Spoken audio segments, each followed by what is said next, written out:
Hello hi welcome back to Soni designers. ఈరోజు నేను మీకు ఒక సెమీ గద్వాల్ పట్టు లెహెంగాస్ ఎలా డిజైన్ చేసామో చూపిస్తున్నానండి. ఇది ఒక శారీ ఫంక్షన్ బేబీస్ది లెహెంగాస్ అండి. ఇది వచ్చేసి శారీ తీసుకున్నారు, శారీలో బ్లౌజ్తోనే ఇలా బ్లౌజ్ డిజైన్ చేసాము. బ్యాక్ హుక్స్ పెట్టి బార్డర్ పెట్టాము ఇలా, అండ్ ఫ్రంట్లో సింపుల్గా పైపింగ్ ఇచ్చేసి హ్యాండ్ సెమీ పఫ్ ఇచ్చాము. ఎక్కువ వర్క్ లేకుండా, ఎక్కువ ప్యాటర్న్ లేకుండా.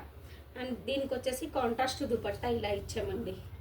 ఇది ఒక కలర్ అండి. సేమ్ అందులోనే ఇంకొక సెమీ గద్వాల్ శారీకి ఇలా హల్దీ ఫంక్షన్కి ఇదండి పర్పుల్ బార్డర్. దీనికి వచ్చేసి ముందు బార్డర్ హైలైట్ చేసాము అండ్ కాంట్రాస్ట్ దుపట్టా ఇది ఇచ్చాము. ఇది కూడా అండి సెమీ గద్వాల్ శారీ. ఇది కూడా ఇది వచ్చేసి బ్లాక్కి ఒక షార్ట్ బ్లౌజ్ చేసి ఒక దుపట్టాతో ఇలా పేరప్ చేసాము. ఇది వద్దు అనుకున్నప్పుడు ఫుల్ బ్లౌజ్ పెప్లం టాప్ లాగా వేసి కూడా, చిన్న పాప కదా సో దీనికి ఇలా డిజైన్ చేసాము. సో ఈ కలర్ కాంబినేషన్స్ అండ్ డిజైన్స్ ఎలా ఉందో నాకు చిన్న కామెంట్ చేసి చెప్పండి. లైక్ చేయండి, షేర్ చేయండి అండ్ సబ్స్క్రైబ్ చేయండి. థ్యాంక్ యూ అండి.